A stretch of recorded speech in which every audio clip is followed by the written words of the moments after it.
मशरक़ वस्ता में कशीदगी बढ़ने के बाद दुनिया में ऑयल प्राइसेस बहुत तेज़ी के साथ ऊपर गई और हमने देखा कि पाकिस्तान वो शायद पहला और सबसे ज़्यादा मुतासर होने वाला मुल्क था जहां फौरी तौर पर पेट्रोल की प्राइसेस में ओवरनाइट 55 रुपये फ़ी लीटर का इजाफा हुआ और उसके बाद अब महंगाई बहुत तेज़ी के साथ ऊपर जा रही है। हुकूमत ने पहले ये इक़दाम किया और फिर बाद में ऑस्टेरिटी मेजर उठाए गए और एक प्लान का ऐलान किया गया जिसमें हुकूमत कब कब कैसे कैसे और कहाँ कहाँ अपने खर्चे बचाएगी और सरकारी खर्च को किस तरह कंट्रोल करेगी। तो ये बात बाद में सामने आई। ज़ाहिर है जब पब्लिक रिएक्शन पेट्रोल प्राइसेस में बढ़ने का बहुत तेज़ी के साथ सामने आया तो उसके बाद ये ऑस्टेरिटी मेजर्स भी सामने आए। अब एक तो इसकी सीक्वेंस बड़ी इंपॉर्टेंट है कि पहले ये ऑस्टेरिटी मेजर्स की अनाउंसमेंट होनी चाहिए थी, फिर बाद में पेट्रोल प्राइस बढ़नी चाहिए थी और जिस तेज़ी के साथ पेट्रोल प्राइस बढ़ाई गई, अब जब आलमी मार्केट में आहिस्ता आहिस्ता वो कीमत वापस आ रही है और पेट्रोल $110 की हायर रेंज पर जाने के बाद वापस $92 की उस पर एक पोजीशन पर आया, तो वहाँ पर हमने वो कमी अभी तक नहीं देखी, ना ही ये बातें की जा रही हैं। जबकि उस अनाउंसमेंट के साथ फौरी तौर पर ये बताया गया था कि जैसे ही पेट्रोल प्राइस नीचे आएगी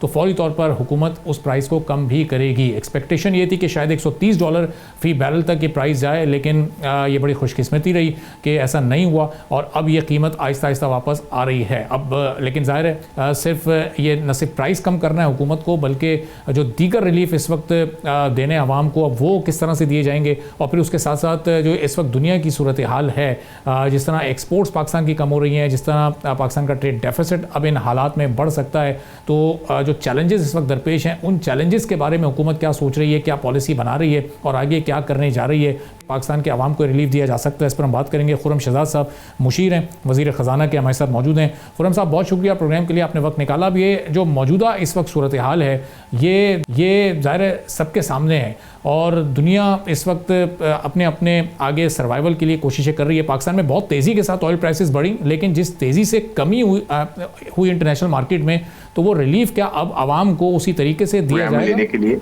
देखिए जी, बिल्कुल अच्छी बात यह है कि ऑयल प्राइसेस थोड़ी नीचे आई हैं और आपने देखा होगा $119 पे क्रूड ऑयल चला गया था और वो जो है कोई 92-93 पे इस वक्त ट्रेड कर रहा है।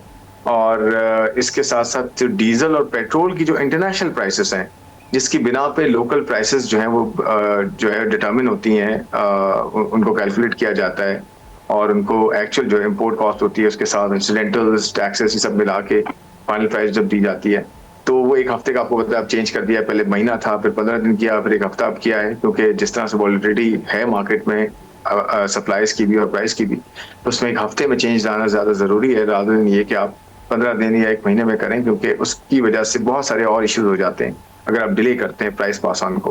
तो इंटरनेशनल प्राइसेस बिल्कुल नीचे आई हैं, बट अभी भी उनकी एवरेज ऊपर ही है और ये एवरेज की बेसिस पे प्राइस इंक्रीज या डिक्रीज होती है। पिछला एक वीक जो था उसमें उससे पिछले वीक के मुकाबले में एवरेजेस काफी बढ़ गई थी, क्योंकि बहुत तेजी से ऑयल ऊपर गया है। लेकिन जितना ऊपर गया है उस जगह पे भी पहुंचा भी नहीं है वापस, क्योंकि 92 है इस वक्त और जब शुरुआत हुई थी तो $66-67 से हुई थी, आपको याद होगा, जस्ट अंडर $70 पर बैरल।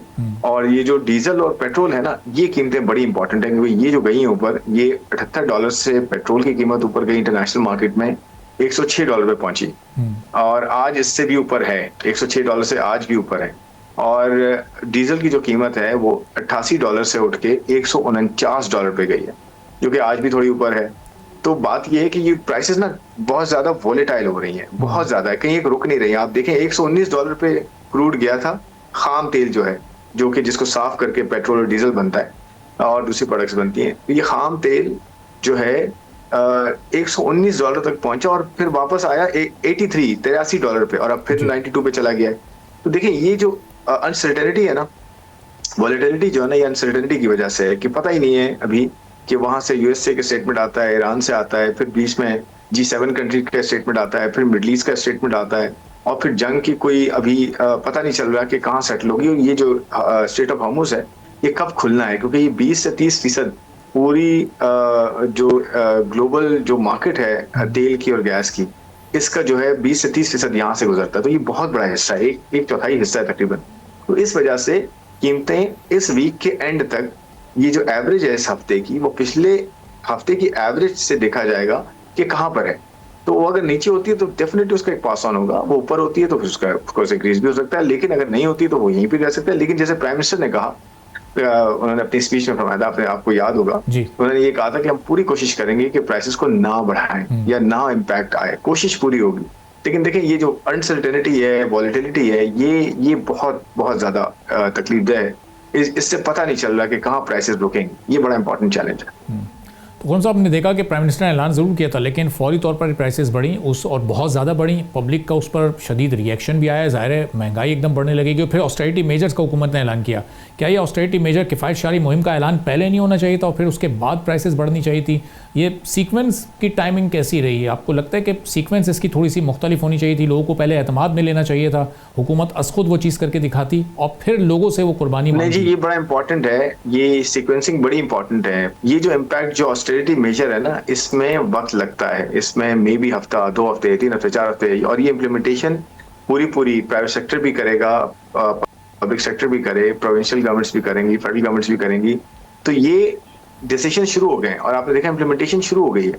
तो ये नहीं हो सकता कि जी पहले आप कंजर्वेशन करें और उसमें उसका इम्पैक्ट आने दें, तो उस दरम्यान में आपके जो फिस्कल है ना, आपके जो टैक्सेस हैं, आपके जो खर्चे हैं, आपके जो और एक्सटर्नल अकाउंट पे डॉलर्स हैं, आपके पास लिमिटेड डॉलर्स हैं, दुनिया में सप्लाई शॉर्ट हो रही है प्रोडक्ट्स की, आपके स्ट्रेटेजिक ताल्लुकात की वजह से कुछ ना कुछ आपको मिल रहा है, सऊदी अरब की तरफ से बहुत ज़्यादा उनकी सपोर्ट है।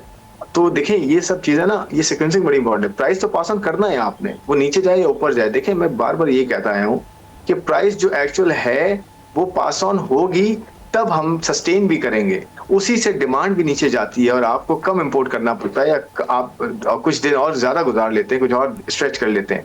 कंजर्वेशन में डिमांड का एक हिस्सा है कि डिमांड को नीचे करने के लिए भी प्राइस अगर एक्चुअल देंगे आप और जल्दी देंगे, ताकि होर्डिंग, स्मगलिंग और लोगों के पास जो माल होता है, प्रोडक्ट होती है, वो ये कहते हैं कि जी प्राइसेस बढ़ती जा रही है तो हम बेच दें इसको किसी तरह ग्रे मार्केट में, ब्लैक मार्केट में बेच दें। तो आप प्राइस नहीं बढ़ाएंगे तो कहीं ना कहीं वो निकल जाएगा, वो स्मगल हो जाएगा या कुछ ना। वही पूरी दुनिया में होता है, ये नहीं कि सिर्फ पाकिस्तान का ये प्रॉब्लम है।